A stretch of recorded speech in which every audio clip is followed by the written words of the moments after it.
Saan ka ba pwedeng mag-relax? Dito lang yan, sa ilog. Sa ilog ng Bayabasan. Tara, samahan nyo kami. Tiyak na mag-e-enjoy kayo dito.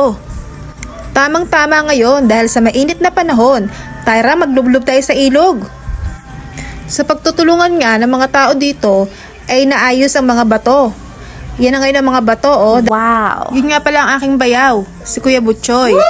Naglalagay siya ng buhangin sa sako at ilalagay doon sa mga bato para tumibay.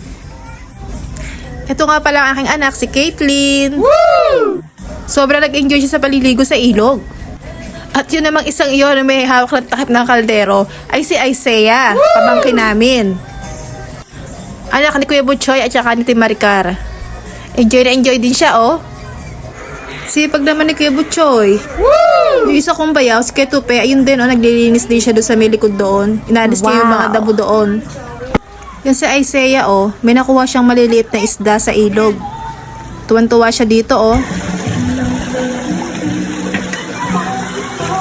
Bakit nga ba namin naisipang maligo sa ilog? Siyempre, para celebrate ang birthday ng anak kong bunso, si Nick Lord.